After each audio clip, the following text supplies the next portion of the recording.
Big Brother Kosova, loja e fshehtë mes puthjeve, ujdis dhe shkënjimeve personale. Big Brother Kosova po hyn në një fazë ku maskat kanë filluar të bien dhe çdo veprim, çdo fjalë dhe çdo gjest po analizohet nga banorët si pjesë e një loje më të madhe.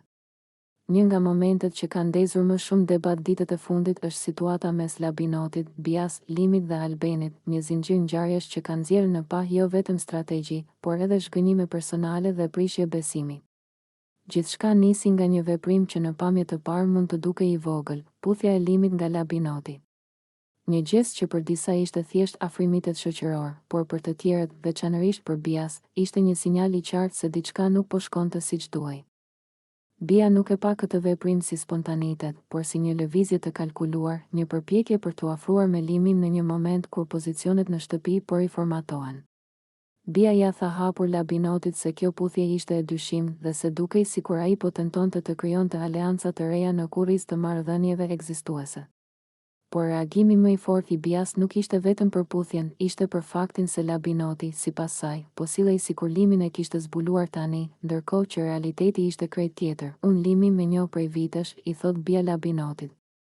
Unë nuk e njoh sot nga Big Brotheri, e di çfarë njeriu është. Kjo fjali është thelbësore për të kuptuar gjithë përplasjen. Për Bias, Limi nuk është thjesht një banor në lojë, por një person me histori, me karakter të njohur dhe me sjellje të parashikueshme. Prandaj, kur sheh Labinotin që afrohet papritur me të, ajo e lexon këtë si hipokrizi loje dhe jo si afrimitet të sinqert. Nga ana tjetër, Labinoti mundohet të justifikohet, duke thënë se ai thjesht po sillet natyrshëm dhe se nuk ka asgjë të keqe të krijosh raporte të reja brenda shtëpisë. Por këtu hyn në lojë një element shumë i rëndësishëm, ujdia e përfolur mes Labinotit dhe Albenit, sipas asaj që qarkullon në shtëpi dhe që Bia e artikulon hapur. Labinoti dhe Albeni kanë bërë një marrëveshje të heshtur për të qenë në të njëjtën lojë, për të mbështetur njëri tjetrin dhe për të ndërtuar një bosh të fortë strategjik. Në këtë kontekst, afrimi me Limin nuk shihet më si i pafajshëm, por si pjesë e një skeme më të gjerë për të forcuar pozitat. Këtu lind pyetja kryesore, apo luan Labinoti një lojë të dyfish? Nga njëra anë, ai shfaqet si njeri i afrueshëm, emocional dhe i drejtë për drejtë. Nga ana tjetër, veprimet e tij tregojnë se ai është shumë i vetëdijshëm për dinamikat e shtëpisë dhe për faktin se kush ka peshë dhe ndikim. Afrimi me Limin mund të shihet si tentativë për ta pasur afër një person që ka eksperiencë, njohje dhe mbështetje jashtë, por Bia nuk është lojtare naive.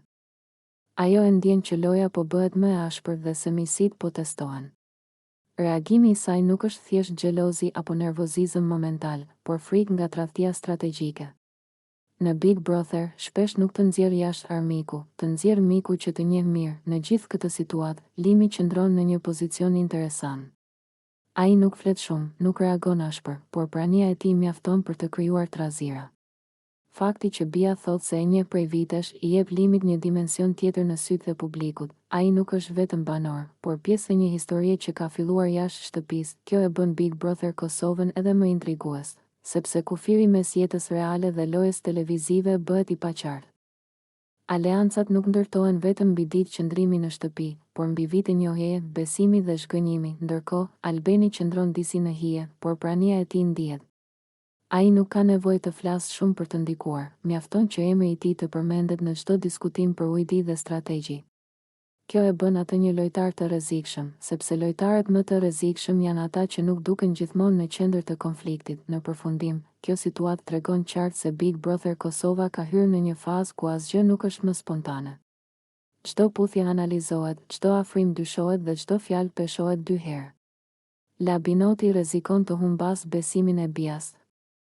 Bia rrezikon të dalë si tepër emotive, Limi mbetet enigmatik dhe Albeni vazhdon të ndërtojë lojën e tij në heshtje. Pyetja që mbetet është, kush po luan më mirë, ai që vepron hapur, apo ai që rri në prapaskenë? Publiku do ta vendosë këtë, sepse në Big Brother, e vërteta shpesh del në pa atëherë kur mendon se e ke fshehur më mirë.